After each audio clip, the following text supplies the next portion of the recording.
Selamat sore Ibu, Bapak, Saudara-saudari yang terkasih dalam Tuhan. Hari ini kita akan melanjutkan kembali pelajaran kitab Amsal, yaitu dari dalam Amsal pasal 24 ayat 23 sampai dengan 34 dalam bahasa Indonesia masa kini. Lampiran tambahan petua orang arif. Amsal pasal 24 ayat 23 sampai dengan 34 dalam bahasa Indonesia masa kini. Sebelumnya kita akan bersama-sama berdoa. Terima kasih Tuhan Allah kami di sorga. Sore hari ini kami mengucap syukur kembali kepada Tuhan kalau kami masih diberi kesempatan untuk mendengarkan firman Tuhan mengenai kitab Amsal. Bantulah kami hamba-Mu, beri kami hikmat akal budi, supaya apa yang kami sampaikan semuanya dari Tuhan untuk kepentingan kami semua, seluruh sidang jemaat yang mendengarkan di mana saja berada. Bantulah kami untuk mengerti apa yang menjadi rencana Tuhan dalam hidup kami.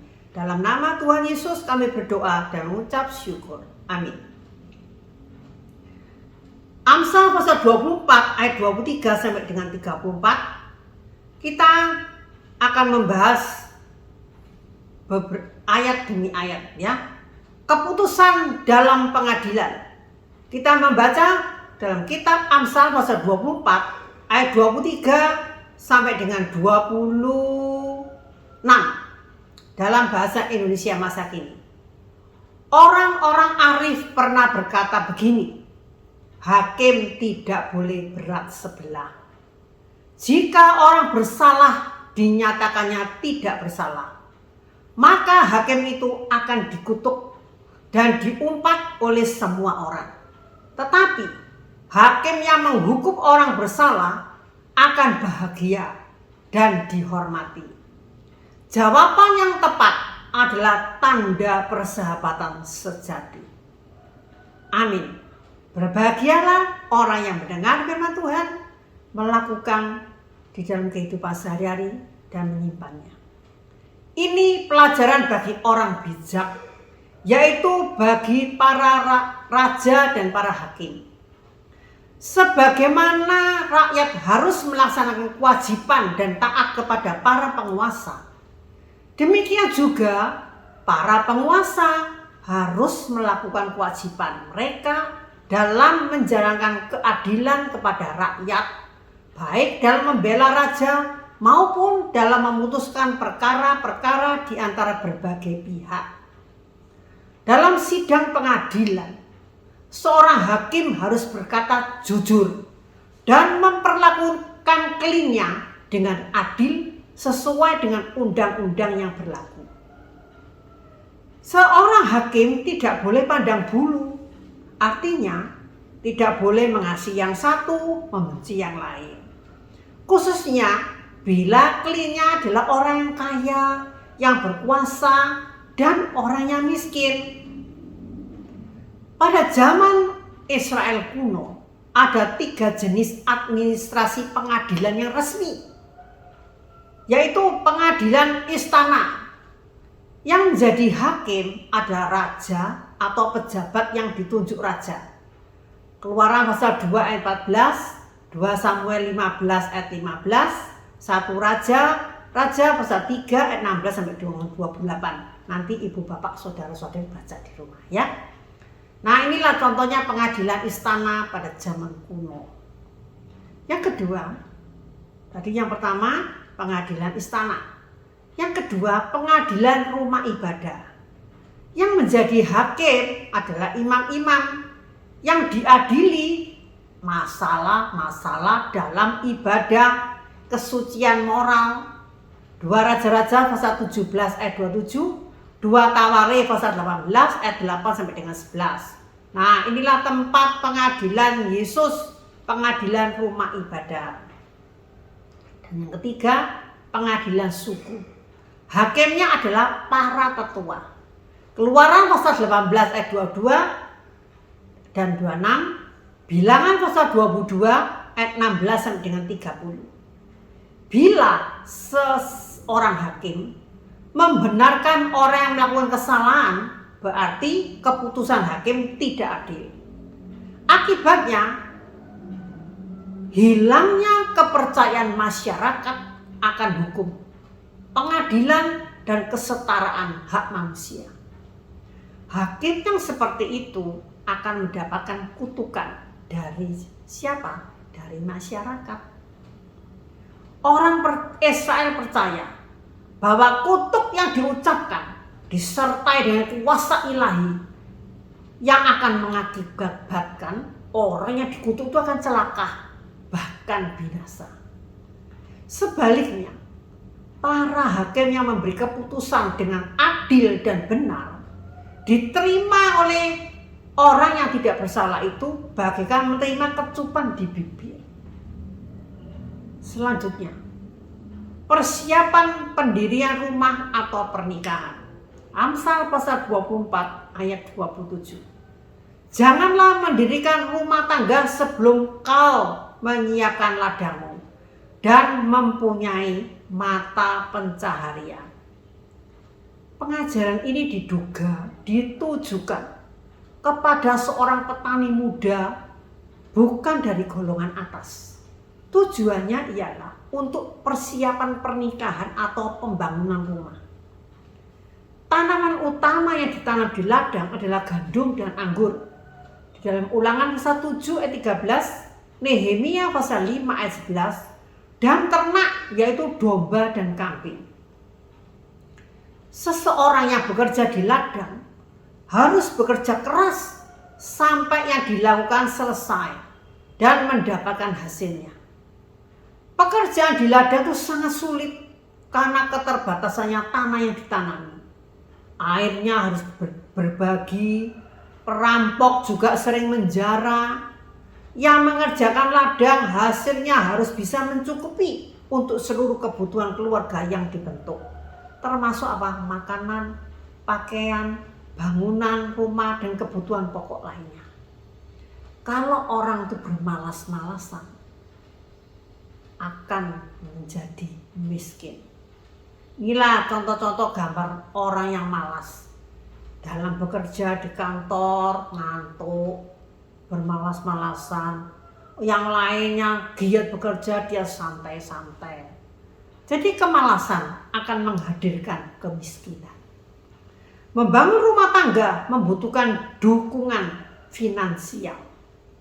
Oleh sebab itu, sebelum membangun rumah tangga yang baru atau seseorang tidak menikah, seseorang itu yang menjadi kepala keluarga khususnya harus sudah mempunyai mata pencarian yang tetap yang dapat mencukupi kebutuhan seluruh keluarga. Dalam kehidupan sehari-hari, banyak orang muda yang baru lulus sekolah, belum punya mata pencarian, belum punya pekerjaan tetap, sudah berani menikah. Akibatnya, belum lama mengarungi rumah tangga, ada saja percekcokan antara suami dan istri.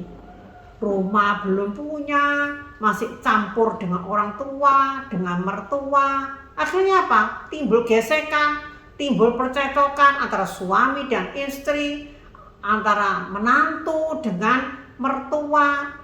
Ada juga yang sudah bekerja, tidak betah, tidak cocok, tidak tekun bekerja, resign. Akibatnya apa? Kebutuhan rumah tangga tidak tercukupi. Menjadi beban orang tua yang seharusnya sudah pensiun. Orang tua bingung memikiri anaknya, mantunya, cucu-cucunya. Tidak ada kerjaan. Bahkan ketika tidak ada dukungan finansial dari orang-orang terdekat, akan mengalami stres. Mulai dari minjam uang ke sana kemari, gali lubang, tutup lubang. Bahkan ada yang terjerat pinjaman-pinjaman online dengan bunga yang sangat tinggi. Akibatnya tidak sanggup melunasi pokok pinjaman. Bahkan bunga berbunga yang mencekik leher. Nah, inilah akibat orang sebagai kepala keluarga yang tidak mempunyai pekerjaan. Cekcok antara suami istri, mertua dengan mantu, mertua dengan anak, orang tua dengan anak. Selanjutnya, saksi tanpa sebab dan membalas dendam. Amsal pasal 24 ayat 28 dan 29. Janganlah menjadi saksi terhadap orang lain tanpa alasan yang patut. Janganlah juga berdusta mengenai dia. Janganlah berkata, aku akan membalas kepadanya apa yang sudah dilakukannya terhadapku. Dalam ayat 28 berisi peringatan agar kita tidak menjadi saksi tanpa sebab, kecuali engkau tahu bahwa apa yang engkau katakan itu sungguh-sungguh benar dan engkau benar-benar yakin terpanggil untuk bersaksi baginya. Janganlah menjadi saksi dusta terhadap siapapun. Di dalam pengadilan, di mana seseorang yang menyampaikan saksi yang menjatuhkan sesamanya manusia, tetapi kesaksian itu tidak memiliki dasar yang kuat untuk menjatuhkan sesamanya, maka disebut atau kesaksian palsu. Tindakan memberikan kesaksian tanpa sebab akan merugikan sesama manusia dan dianggap tindakan penipuan. Amsal pasal 20 ayat 22. Janganlah membalas kejahatan dengan kejahatan. Percayalah kepada Tuhan, ialah yang akan menolong. Larangan untuk membalas dendam agar seseorang mempercayakannya kepada Tuhan, pemberian hukuman dan tindakan penyelamatan. Selanjutnya, mengenai pemalas. Amsal pasal 24 ayat 30 sampai dengan 34. Pernah aku melihat melalui ladang dan kebun anggur seorang pemalas yang bodoh. Yang kulihat di situ hanyalah tanaman berduri dan alang-alang. Pagar temboknya pun telah runtuh. Ayat 32. Setelah aku perhatikan dan kurenungkan hal itu, kudapati pelajaran ini. Dengan mengantuk dan tidur sebentar, dengan duduk berpangku tangan dan beristirahat sejenak, kekurangan dan kemiskinan datang menyerang seperti perampok bersenjata. Apa yang dilihat Salomo pada ladang dan kebun anggur seorang pemalas? Ketika ia melewati, tumbuh onak dan jeruju, itu sejenis rumput liar. Padahal tanahnya subur, semua tertutup dengan ilalang, karena si pemilik malas membersihkannya. Kalaupun ada buah yang tumbuh, pasti akan dimakan binatang. Sebab tidak ada pagarnya, temboknya sudah roboh. Sebuah kebun anggur itu biasanya diberi pagar dari tembok. Gunanya untuk apa? Untuk membatas dan melindungi dari binatang buas. Kejadian pasal 3 ayat 17. Lalu kata Tuhan kepada laki-laki itu, engkau mendengarkan kata-kata istrimu, lalu makan buah yang telah kularang engkau makan. Karena perbuatanmu itu terkutuklah tanah. Engkau harus bekerja keras seumur hidupmu, agar tanah itu bisa menghasilkan cukup makanan bagimu. Jadi seorang kepala keluarga, khususnya seorang laki-laki, harus rajin bekerja. Kejadian pasal 3 ayat 18. Semak dan duri akan dihasilkan tanah itu bagimu, dan tumbuh-tumbuhan liar akan menjadi makanan. Kalau malas bekerja, semak dan duri yang akan tumbuh. Jadi tanah itu harus diolah, dibajak, dipupuk, ditanami, disirami, diberi pagar agar aman dan tidak rusak. Dan tidak dirusak oleh binatang. Nah, sebelah kiri ada contoh gambar yang tidak disirami, tidak dipupuk dan tidak dipagari, tumbuh gersang. Namun kalau tanah itu dirawat, dipupuk, diberi pagar, akan mempunyai banyak buah yang segar. Inilah pemilik ladang dan kebun anggur yang malas. Orang itu tidak memiliki pertimbangan yang sehat bahwa kerja keras dibutuhkan pertimbangan yang sehat. Bahwa kerja keras dibutuhkan dalam pengembangan usaha ladang dan kebun anggur.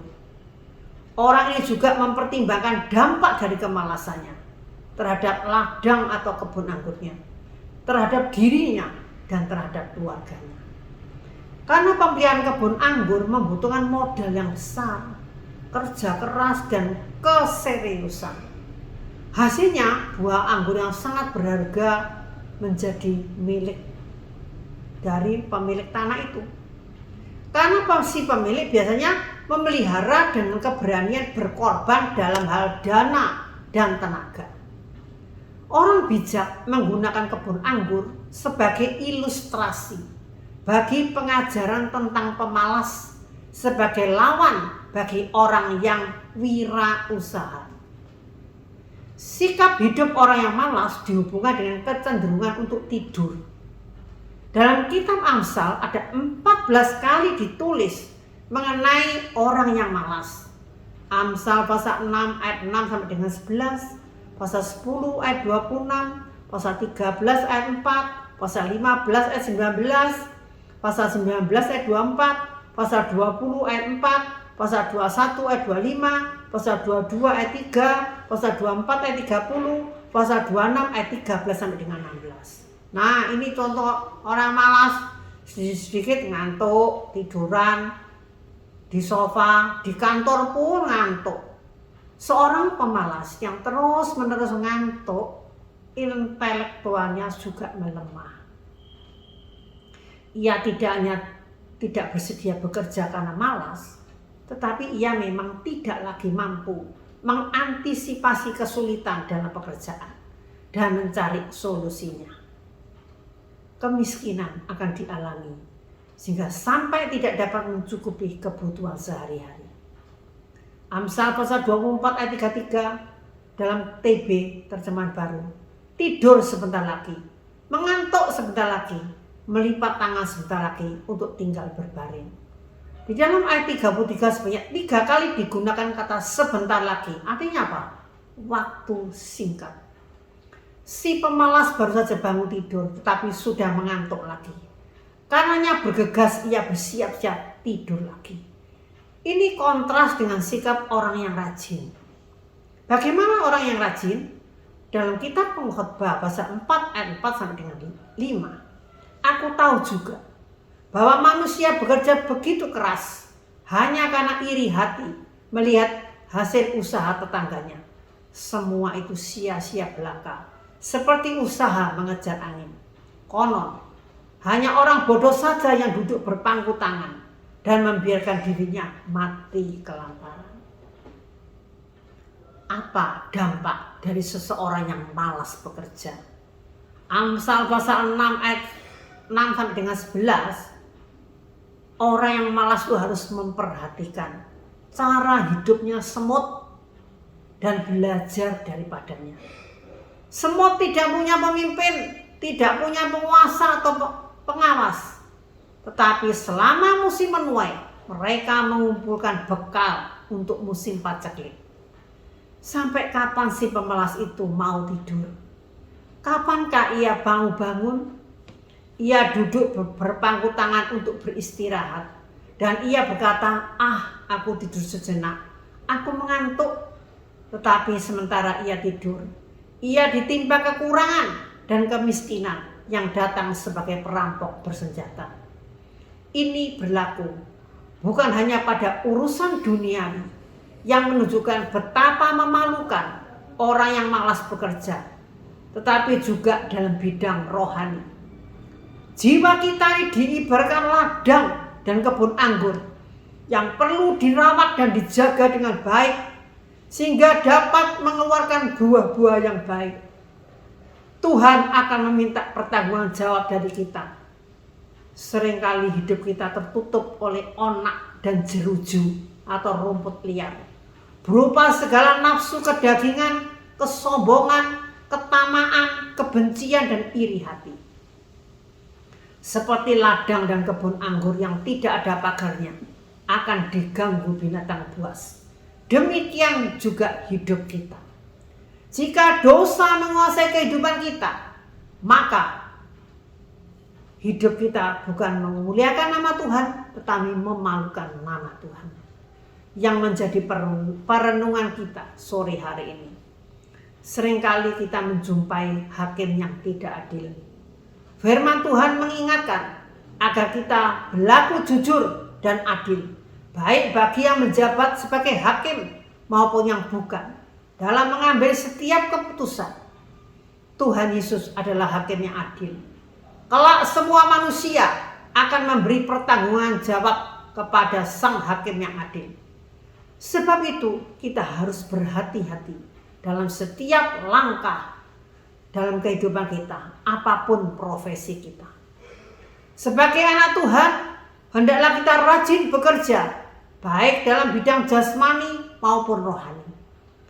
Dalam bidang jasmani, apapun profesi kita, hendaklah kita tekun, rajin bekerja, sehingga kita dapat mencukupi kebutuhan hidup sehari-hari, tidak bertergantung kepada orang lain. Begitu juga dalam bidang rohani, selama hidup di muka bumi, Tuhan Yesus selalu menggunakan waktunya untuk melayani tanpa mengenal lelah.